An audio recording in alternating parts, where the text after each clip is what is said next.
స్థానిక కంబాల చెరువు జంక్షన్ వద్ద 1,25 లక్షలతో అభివృద్ధి చేసిన చిరంజీవి పార్కులో స్వాతంత్ర సమరయోధుడు మన్యం వీరుడు అల్లూరి సీతారామరాజు ఆయన అనుచరుల ప్రతిమలను city MLA Adireddy Srinivas, MLC Somu Veerraju, RUDA chairman Boddu Venkataramana Chowdary కూటమి నేతలతో కలిసి ప్రారంభించారు.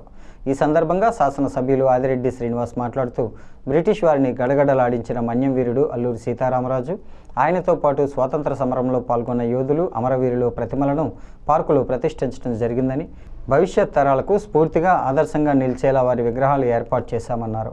రాజమహేంద్రవరం కార్పొరేషన్ నుంచి సుమారు 75 లక్షల రూపాయలు అదనంగా కార్యక్రమానికి అవసరమైన రూడా నుంచి మ్యాచింగ్ ఫండ్స్ 50 లక్షల రూపాయలతో మొత్తం 1,25 లక్షల రూపాయలతో పార్కులు అభివృద్ధి చేశామన్నారు.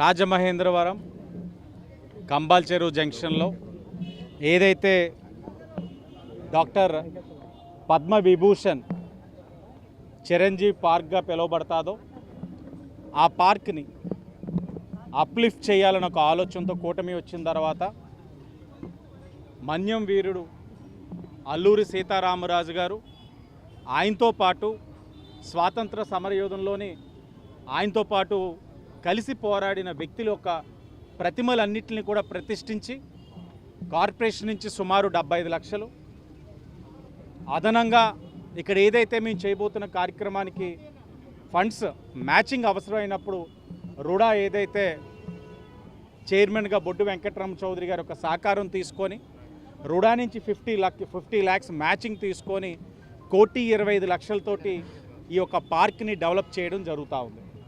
దాన్ని ఈ రోజున ఎమ్మెల్సీ సోము వీర్రాజు గారు, జనసేన అధ్యక్షులు వైసీని గారు, కూటమి నాయకులు అందరూ కూడా ఇక్కడ మంచి పండుగ వాతావరణంలో ప్రారంభించుకోవడం జరుగుతూ ఉంది. పద్మవిభూషణ్ చిరంజీవి గారి యొక్క పార్కులో అల్లూరి సీతారామరాజు గారి యొక్క విగ్రహంతో పాటు వారితో ఆవేళ అడవిలో వారికి సహకరిస్తూ వారితోని యుద్ధం చేయాలి బ్రిటిష్ వారి మీద అనే ఒక సంకల్పం. అసలు అల్లూరి సీతారామరాజు గారు చిన్న వయసులోనే ఆనాడు ఈనాడు కూడా ట్రైబల్ ప్రాంతం ఇబ్బందికరమైన పరిస్థితి. ఆ రోజుల్లో వారు ఆ ప్రాంతాన్ని ఎంపిక చేసుకోవడం, స్వతంత్ర పోరాటం కోసం అనేక మంది పోరాటం చేశారు భారతదేశంలో.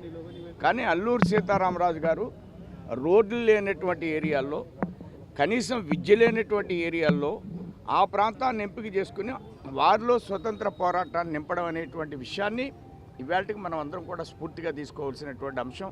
ఈ క్రమంలోనే ఇక్కడ చిరంజీవి గారి పేరిట ఉన్నటువంటి పార్క్ ఒకటి ఈవేళ ఓపెన్ చేయడం జరుగుతుంది. దాదాపు 1,25 లక్షల నిధులతో ఈ పార్క్ని డెవలప్ చేయడం జరుగుతుంది. అంతేకాదు ఇక్కడ ఆదిరెడ్డి వాస్ గారు కానివ్వండి, సోము వీర్రాజు గారు కానివ్వండి, కూటమి నాయకులంతా కూడా ఉన్నారు. మన వై శ్రీనివాస్ గారు ఉన్నారు. కూటమి ప్రభుత్వం తరఫున మేము ఇచ్చే హామీ ఏంటంటే, ముఖ్యంగా ఇక్కడ రాజమండ్రి పట్టణంలో చూసినట్లయితే వాసు గారి ఆధ్వర్యంలో దాదాపు 30 పైచిలుకు పార్కులన్నీ కూడా ఆధునీకరణ జరగబోతుంది. ఇక్కడ అర్బన్ స్పేసెస్ ఏవైతే ఉన్నాయో అన్నీ కూడా రీవైటలైజ్ చేయబోతున్నాం.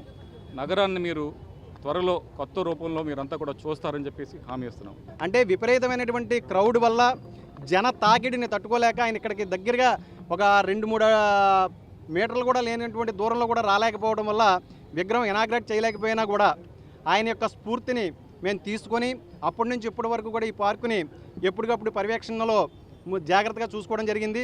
మరి ఈ కూటమి ప్రభుత్వం వచ్చిన తర్వాత సోదరులు మా ఎమ్మెల్యే గారు ఆదిరెడ్డి వాసు గారు చొరవ తీసుకొని దీని యొక్క పార్కుకి నూతన హంగులు దిద్దే విధంగా ఆయన యొక్క పూర్తి సహకారాలతో మన కార్పొరేషన్ వారితో, అలాగే రుడా చైర్మన్ వెంకట రమణ చౌదరి గారి యొక్క ఆశీస్సులతో, సోము వీర్రాజు గారు అలాంటి పెద్దలందరూ కూడా దీన్ని గైడ్ చేసి చక్కగా ఒక రూపం తీసుకురావడానికి ప్రయత్నం చేసినటువంటి వీళ్ళందరికీ కూడా మా నగర చిరంజీవి అభిమానుల తరపున, జనసేన పార్టీ తరపున ప్రత్యేకమైనటువంటి నమస్సుమంజలు, కృతజ్ఞతలు తెలియజేసుకుంటాం.